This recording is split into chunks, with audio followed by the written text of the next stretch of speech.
महाराज जी, एक प्रश्न था कि वीर्य का नाश जब स्वतः ही हो जाता है तो ब्रह्मचर्य का नाश माना जाएगा। वीर्य का नाश स्वतः तब होता है जब हम गंदी हरकतों से युक्त होते हैं। 2-4 महीने में कभी ऐसे, तो हमने एक परमहंस जी से पूछा था, उनसे हमने पूछा ब्रह्मचर्य के विषय में, तो उनका जैसे दाल चढ़ाते हैं और उसकी उबाल आ जाती है, तो ऐसे वीर्य की उफान होती है। तो 2-4-6 महीने में कभी स्वप्न दोष हो गया, मतलब आपको पता भी नहीं चला, वो तो वीर्य हानि नहीं माने। जिससे संतान उत्पन्न होती वो वीर्य ऐसे नहीं निकलता। अब हस्त मैथुन के द्वारा, गंदे मोबाइल के दृश्य देखने के द्वारा, गंदी बातों का चिंतन करने के द्वारा अपनी नस नाड़ियों को शिथिल कर लिया। अब स्वप्न में गंदा स्वप्न देखा, निकल गया, वो पूरा वैसे ही है। मेरा ये बात था कि जैसे बिना इस क्रिया के या बिना विचार के भी हो रहा है या बिना दृश्य देखे। तो पहले से आपने गंदी हरकत की है, ऐसा हो ही नहीं। पहले मतलब बहुत साल पहले, 1000-2000 वर्ष के हो क्या? अरे 18-20 के हो गए, 18-20-24 नौजवान बच्चे कह रहे हो पूर्व काल में ऐसा कहे। बच्चा क्या है कि जब ये बहुत गलत प्रक्रिया है जो अब हमें बार बार गंदी बातें बोलने में मतलब, पर हम इसलिए खुल के बोलते हैं कि हमारे नौजवान भाई इसको समझें। ये जो हस्त मैथुन है, ये ऐसी गलत प्रक्रिया है कि हमारे गुप्तेंद्री की नस नाड़ियों को इतना शिथिल कर देता है कि जरा सी गंदी बात चिंतन मात्र से वीर्यपात होने लगता है, या जरा सा स्पर्श मात्र से वीर्यपात होने लगता है। गंदी भावना से युक्त हुई आप जहां भाव आपके अंदर काम भाव है, वो मतलब गृहस्थी लायक नहीं रह जाता। अब जैसे पूर्व में ऐसा घर्षण किया, अब जैसे उसका अभ्यास बन गया, तो अब उसके 2 ही उपाय हैं। एक तो व्यायाम, 2-3 किलोमीटर दौड़ लगाओ, दंड बैठक 15-20 मिनट लगाओ, अब वो क्रिया बिल्कुल कभी ना होने पाए। और दूसरी औषधियां, आयुर्वेदिक ऐसे डॉक्टर से, वैद्य से मिलो जो आपको ब्रह्मचर्य पुष्ट होने वाली औषधि बताएं, तो 2 ही उपायों से इसको वश में किया जा सकता है।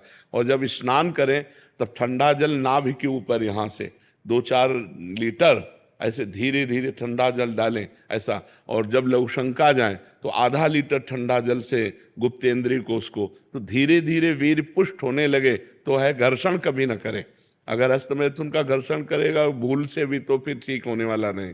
और ये इतना बुरा है कि अगर शुरू हो गया तो उठने लायक भी नहीं रखता। तो अभी तो नए बच्चे सुधार हो सकता है, 2-3 किलोमीटर दौड़ लगाओ, ठंडा जल। जिम करता हूँ, हम जो जिम बात अलग है बच्चा, 2-3 किलोमीटर ठंडी हवा में दौड़ो और दंड बैठक मारो, देहाती अपने देसी काम करो, दंड बैठक मारो और उचित भोजन करो और ठंडे जल का नाभि के ऊपर सेवन करो और किसी आयुर्वेदिक वैद्य से लो उसकी पुष्टता की दवा, लंबे समय तक रुक जाएगा।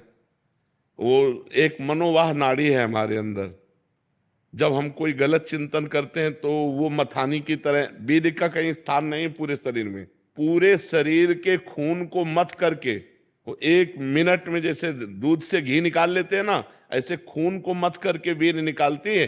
मनोवाह नाड़ी है अंदर जो मथानी की तरह काम करती, वो 1 मिनट में पूरे शरीर के खून को मथ कर, और उसका सार भाग, खून का सार भाग वीर्य, अब वो मथ दिया तो अब वो 4-6 घंटे में निकल जाएगा, स्वप्न आदि के सोते समय निकल जाएगा। ये गलती हमसे होती है जागृत में और परिणाम भोगना पड़ता है स्वप्न में।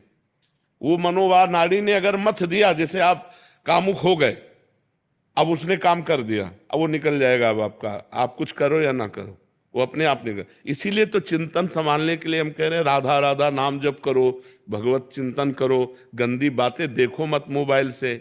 देखते हो मोबाइल से आपसे जुड़े न, तो कितने महीनों से चिंतन भी नहीं हो रहा है। हाँ, वो पूर्वाभ्यास, चूंकि फिर भी ये हो रहा है। पूर्वाभ्यास जो है ना, तो अब 2 काम कर लो आप, एक व्यायाम और दूसरा हमने जो बताया डॉक्टर से मिलो। डॉक्टर भगवान का स्वरूप होते हैं, वो कुछ ऐसी औषधियां देंगे जिससे इसका है, औषधियां हैं ऐसी हैं।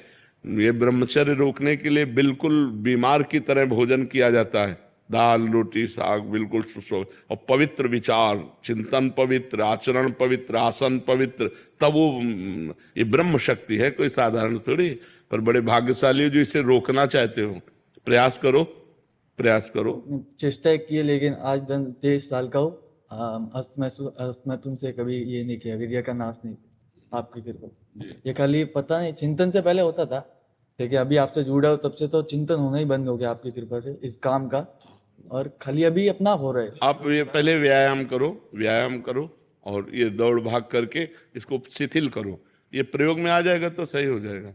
चलो एक बार करो, किसी आयुर्वेदिक वैद्य से, डॉक्टर से मिलके आप औषधि भी लीजिए। अगर ये रुक जाए तो बहुत सुंदर बात, जीवन प्रकाशित हो जाए। अगर नहीं ऐसे तो परेशान होता है।